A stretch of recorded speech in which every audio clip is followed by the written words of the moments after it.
Brought you by Meghdoot herbal. Meghdoot Satritha shampoo ये hair fall को कम करे, डैंड्रफ को रोके और दे आपके बालों को भरपूर मजबूती। मेघदूत सतरीठा शैम्पू।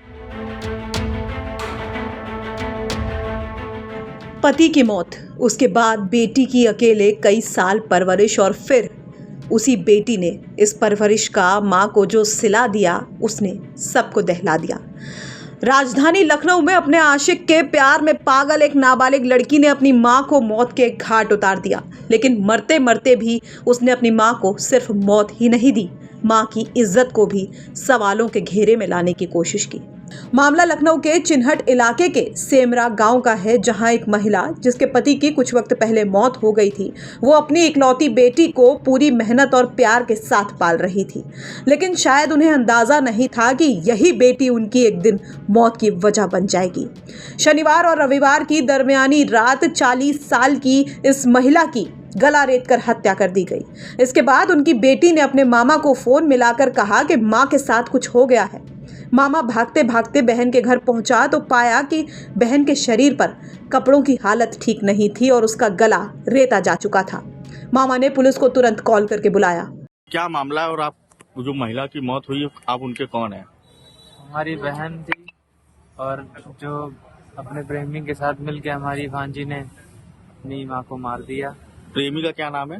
प्रेमी का नाम है, वो एक मोंडम है और ये एक हिंदू है, यहीं का रहने वाला है। इससे पहले भी 2 बार ये भाग चुके थे, इन पे मुकदमा किया था। फिर गरीब परिवार से दोनों के कारण हमने इनको सुलह करा के छोड़ दिया था और इसने धमकी दी थी कि दोबारा मैं छूट के आऊंगा तो छोड़ूंगा नहीं, और अभी इन दोनों ने मिलकर वही किया।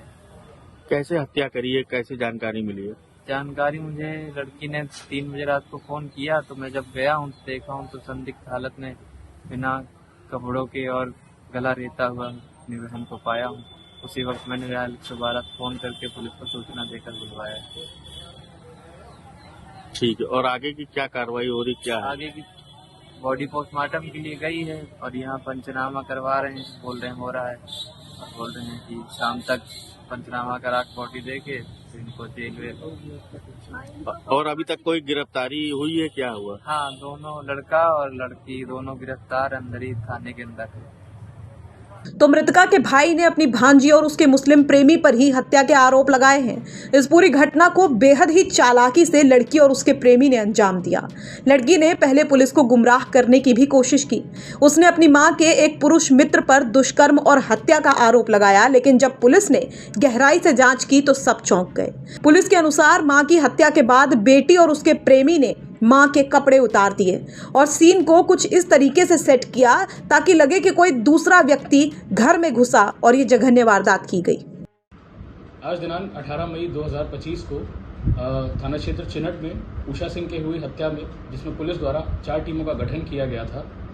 इस क्रम में पुलिस की 4 टीमों द्वारा आसपास के व्यक्तियों से पूछताछ करी गई, संदिग्धों से पूछताछ करी गई तथा मृतकों का मोबाइल फ़ोन प्राप्त करके उससे जो भी संदिग्ध नंबर निकले उन लोगों को आइडेंटिफाई करके उनसे भी पूछताछ करी गई। इस क्रम में ये तथ्य संज्ञान में आए कि मृतका की पुत्री एक नाबालिग लड़के से प्रेम प्रसंग के संबंध में थी, जिस क्रम में थाना क्षेत्र चिन्हट में वर्ष 2024 में एक मुकदमा दर्ज किया गया था, जिसमें पुलिस द्वारा नाबालिग अभियुक्त को न्यायिक अभिरक्षा में भेजा गया था तथा मृतका की पुत्री को बरामद किया गया था। जेल से बाहर आने के बाद नाबालिग अभियुक्त इससे बहुत क्षुब्ध था और मृतका की पुत्री से अक्सर कहा करता था कि वह किसी न किसी दिन उसकी मां की हत्या कर देगा।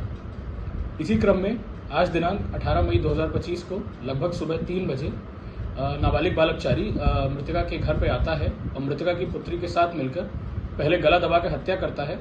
इसके बाद यह दोनों यहाँ से बैंगलोर भागने की फिराक में थे।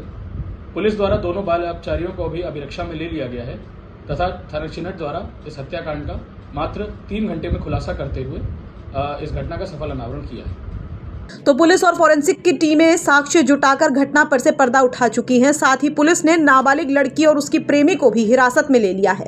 बताया जा रहा है कि लड़की पहले भी घर से अपने इसी प्रेमी के साथ भागी थी और पहले भी इन दोनों के प्रेम प्रसंग को लेकर विवाद हुआ था। बहरहाल मामले पर अब पुलिस आगे की जांच में जुटी हुई है। इस पूरी घटना को लेकर क्या कुछ है आपका कहना, हमें कमेंट बॉक्स में जरूर बताइए। लखनऊ से अंकित मिश्रा की रिपोर्ट, यूपी तक।